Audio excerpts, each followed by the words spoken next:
What is going on, dude, at Dynasty? It's It been has a been a long time. long Been a time. long time. We're back to you with some updating rankings, and we're gonna also talk rookies too. So let's start out actually with some rookies. Go into tab 7.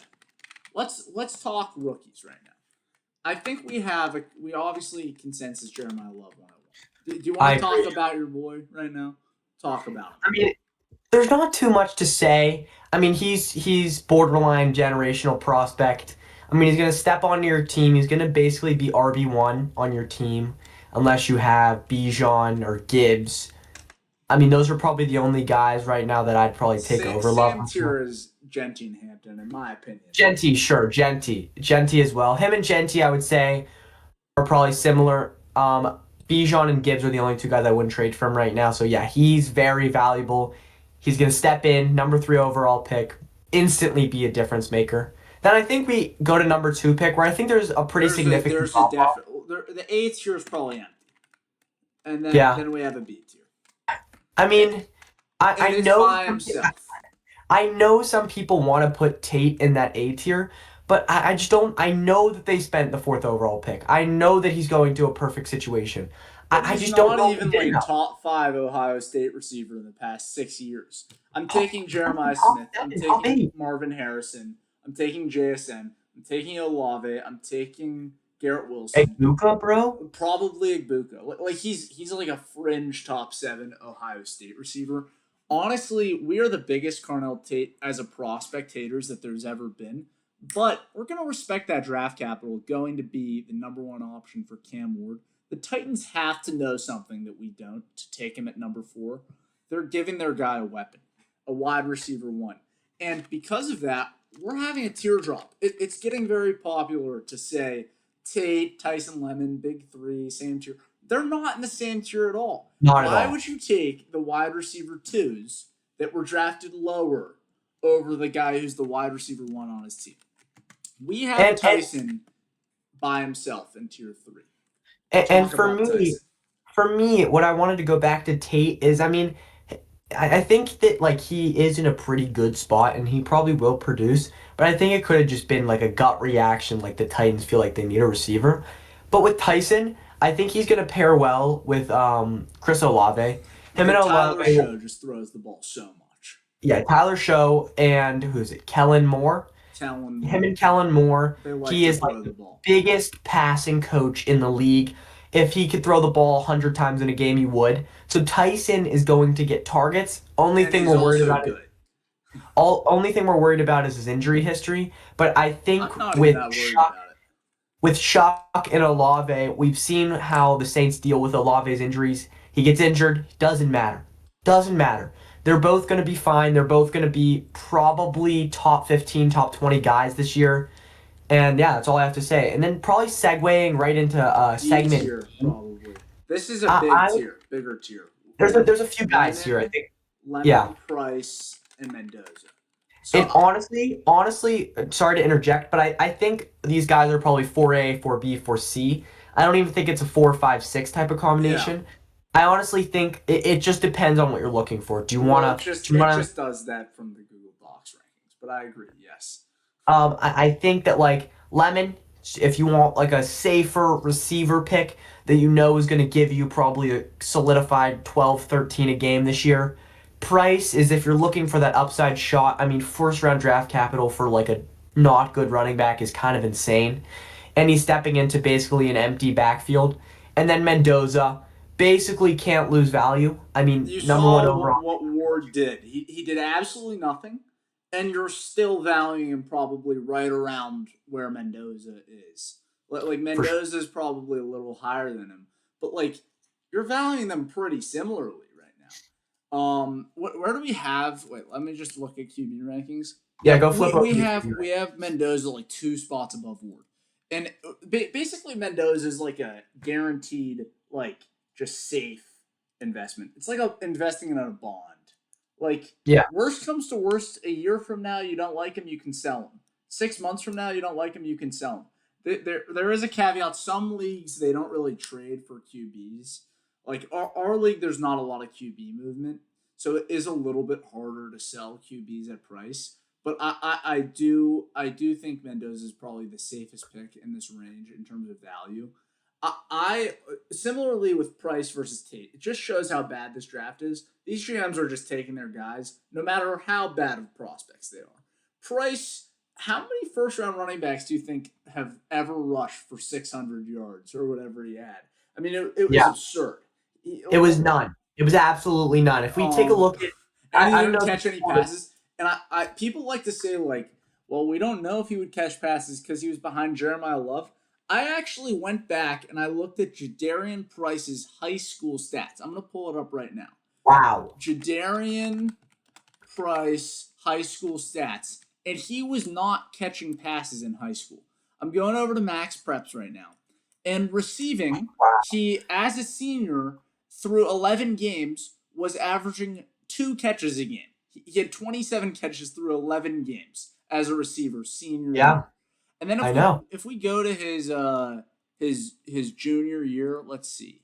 Junior year, I don't even know if he was like the lead rusher first of all that year. Wait, let me find it.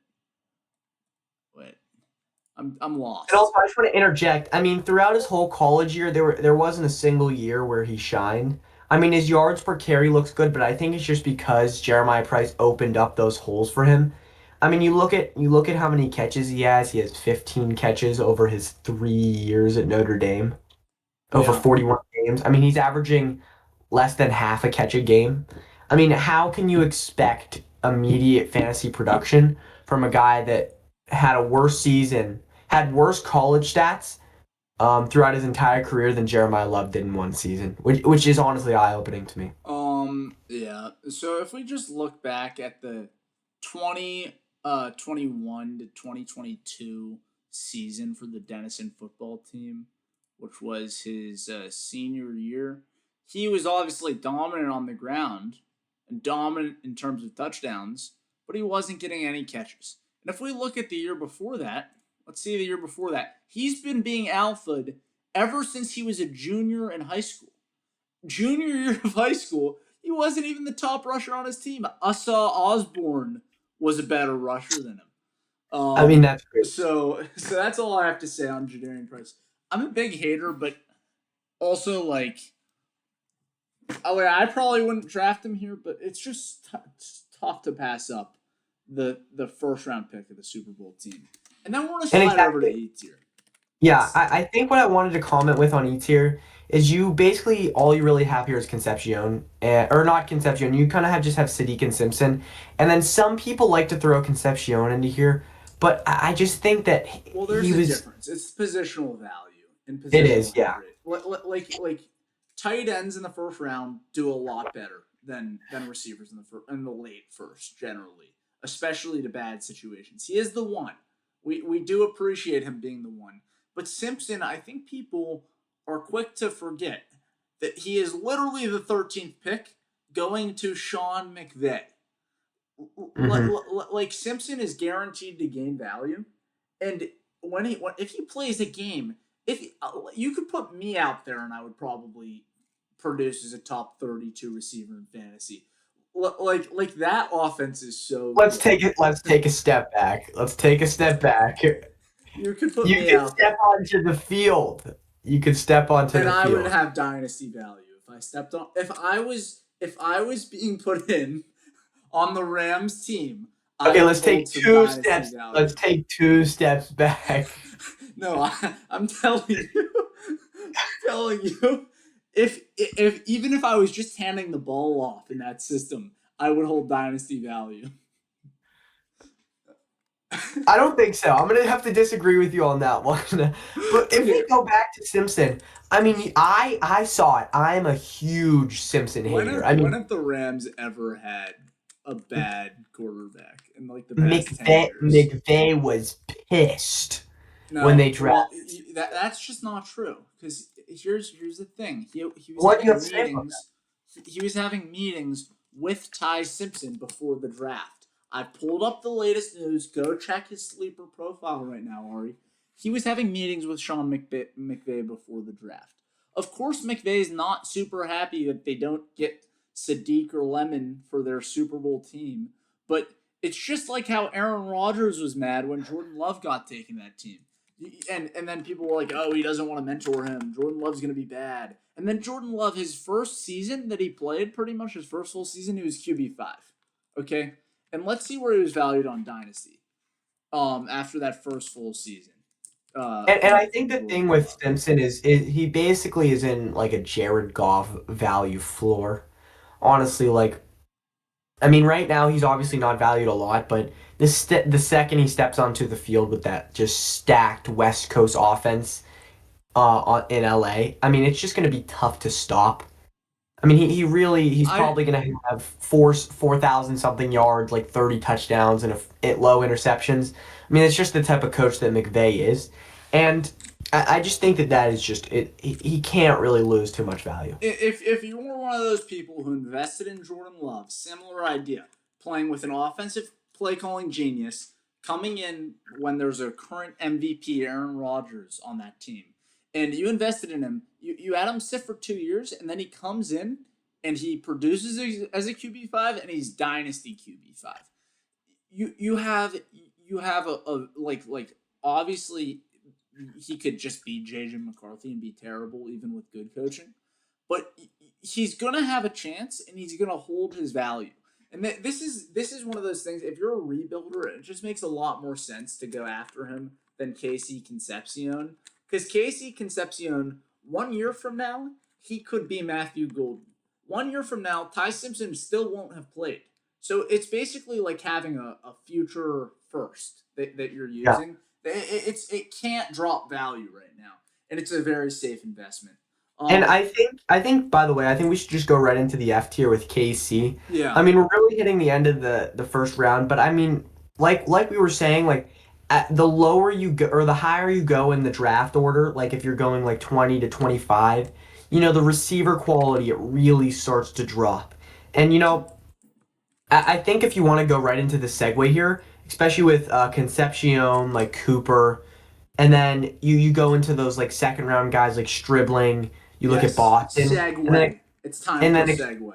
especially third round guys, which I think you're gonna hit on, especially guys like this year where I think people are high on Caleb Douglas or Skylar Bell, and I think It's Chris Bell. It's Chris. Chris Bell. Sorry, is Skylar Bell a player? Skylar Bell is also a player. Was he a third round pick? He was a fourth round of the Bills. Okay, let's talk about it.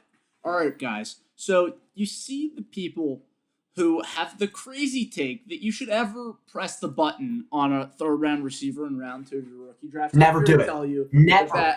that I would rather basically. First of all, I'd rather draft Max Clare. I'd rather draft Carson Beck. I'd rather draft Drew Aller. I'd rather draft Kalen Black. I'd rather draft Jonah Coleman. I'd rather draft. I would rather trade my pick for Fab than spend it on a third round. I'm gonna be honest here. Whenever you were saying that you could step onto that West Coast Rams offense and produce, I honestly would rather have you on my team than have one of these day 3, round 3 receivers. They're gonna do equal production. They have equal value. I mean, it's really not even a joke. These day 3 guys will not produce. No, they're day 2. If they're day 2 guys, round 3 guys. These round 3 guys will not produce. Pull up the stat. Okay, let's go through it. So right now, on my screen we can see here's past round 3 guys. Kyle Williams, total bum. Isaac Tesla has some value for no reason. Pat Bryant, maybe total bum. It. Yeah. Jalen Noel, total bum. Savion Williams, total bum. Ty Felton, total bum. So that's 1, 2, 3, 4, 5, 6 total bums, and they're all bums. So yeah. So before you basically spend an early second on Chris Bell, think about how likely you are to get a total bum. Let's go back a year. So you have Malachi Corley, absolute bum. Jermaine Burton, absolute bum. Roman Wilson, absolute bum. Jalen McMillan had some value, and then he lost all of it, and now he's back to having a little bit of value. Luke McCaffrey, total bum. So that's 1, 2, 3, 4, 5, 6 again. And they're all bums except for It's maybe Jalen McMillan. it's probably It's five like misses and one guy that's it's maybe like worth point second. 0.5 hits per 12 so far. Yeah. So then let's go the year before. Tank Dell was a hit. So that's 1.5 out of 12. But then you have And Jalen Hyatt. by the way, Tank Dell died as well. Tank Dell is basically dead. Yeah. So So at this point he has no value. Jalen Hyatt is a miss. So 1.5 out of miss. 13. Yeah. Cedric Tillman 1.5 out of 14. Josh Downs like had some tiny bit of value. It's like a I actually don't understand how Josh Downs ever had value at all. He never produced. He never. I don't know. I think that we're at like a 1.75 out of 14. Like maybe Michael they Wilson's a hit. Michael Wilson's a hit, and we still don't even know what's going on with him. Like I have faith in him, but you see how hard it is for these third round guys to gain value. He literally produced as a receiver 1, and he's still not being valued at like a first by most people. So anyway, that's a 2.75 out of 15. Trey Tucker, we'll call that 3 out of 15. Sure, yeah. Then we have the year before we run into Velus Jones, Jalen Tolbert, David Bell, and Danny Gray. So now we're down to 3 out of 19. Yeah. Then we're on to Josh Palmer, Diami Brown, Amari Rogers. That's 3 out of 22. Nico Collins, 4 out of 22. Anthony Schwartz, 4 out of 23. Then let's just end it off here in 2020. We have Antonio Gibson at receiver. That doesn't count. Lynn Bowden, Brian Edwards, and Devin Duvernay. So that's like, what are we at? It's like 4 for 26 or something. But you have to keep in mind, like, there's only 2 real hits here, and it's Michael Wilson, Nico Collins. And everyone else is like a total bum. And then if we instead overlay tight ends drafted by year in terms of second round tight ends, it's a lot better. Last year you have Terrence Ferguson, Elijah Arroyo, Mason Taylor, actually all 3 bad.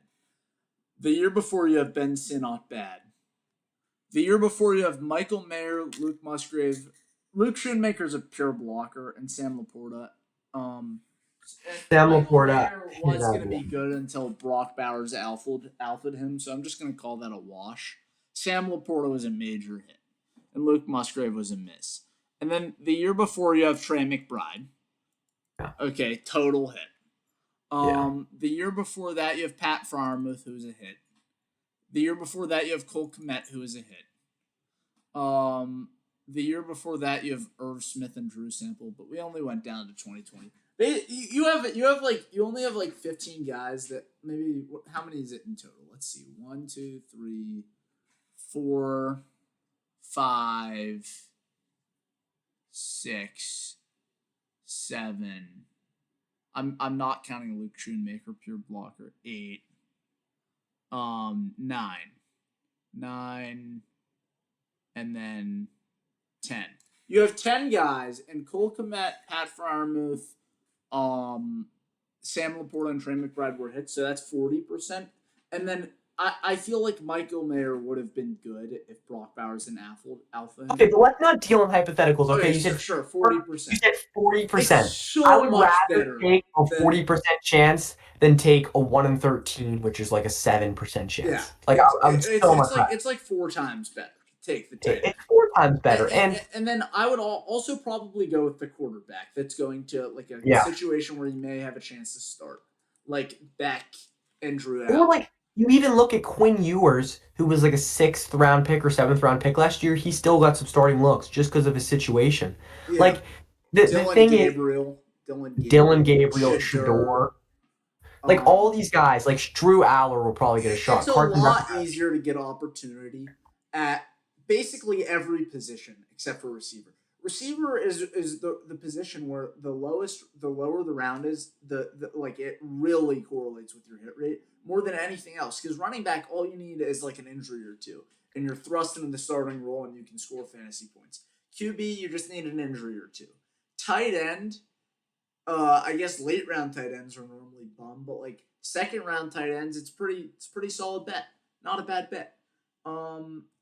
So yeah, I feel like that concludes our. idea with the rookies. Honestly, if you have a second round pick and you're not taking Max Clare, I would just get rid of it. Like Yeah. maybe Jeremy Bernard, I'm like fine clicking that button, but I'm not like excited about it. Here, wait, let me just interject. Our 201 in our rookie draft this year for us. It was Jonah Coleman, who was a fourth round running back to where he's going to step in and be basically RB3, maybe RB2 ahead of RJ Harvey. But I mean, they he's spent gonna have a round chance to compete. But that's the type of guy you're getting at the end of round 2 last year with Scadaboo and Tootin. They were like late round 2 picks last year. So it's pretty much just trade at any second you can. And people want to say that you're not going to be able to trade a second this year for a second next year. Draft day, people get excited. They want to click a button. They really want to click a button. You might be able to boot out your 202 or 203 or 204 for a random 27. I'm taking that any day of the week. For sure. Honestly, I might even go so far to say that I'm taking like 227 thirds over like a mid 26 second. A mid 26? Yeah, mid 26 second. Let's just see who was drafted in our draft in the mid 26. It was Max Clare, Zachariah Branch. Okay, Max Clare should have went over Zachariah Branch with any smart person. Okay, so it's like Stribling. Your options, if Max Clare actually goes 2-4 as he should, it's like your options are Stribling, Branch, Chris Bell, 5th round Nick Singleton. It's a bunch of it's a bunch of round 3 receivers, Carson Beck or Nick Singleton, who you would literally get in the 3rd round next year. that's normally who populates the 3rd round, is set 3rd round receivers and 3rd round quarterbacks or later. But like what was Show last year? Show was a 3rd round pick. Yeah, Show was, and he won the 2nd in our draft. So was like Harold Fannin last year. Like 3rds can be good in a normal class. But anyway, I think that concludes our rookie rankings for today. So we're gonna make another video about just moving the rankings around. But I think we're gonna practice some shorter length videos here. So anything else to say? That's it. We didn't really touch on Stowers, but he's just like fine. Like he's okay at value. Oh, Stowers, yeah. One more comment on Stowers. He's just a completely mid prospect. Well, that's it. That's all I can say. You can take him at 111, and if someone would give you like a good player for the 111, I don't know why you wouldn't do it. If someone would give you a good player for the 110, it's just like a lot better than what you're getting there. Like these picks are what like 2nd rounders normally are. Like last year, Emeka Egbuka for us went at like the 202. He would have been in this draft. What would he have been? Like the 109 in this draft over KC Egbuka. 109 over KC. Last year, like I don't know, Colson Loveland went at the 9. This draft, he'd probably be like the 4 or 5. 4. He'd probably be the 4, honestly. Colson Loveland, if he was in this class. Yeah, I agree. He'd probably be 104. So anyway, yeah, this class is pretty weak, but hopefully you guys enjoyed our rankings. And we'll catch you in the next video.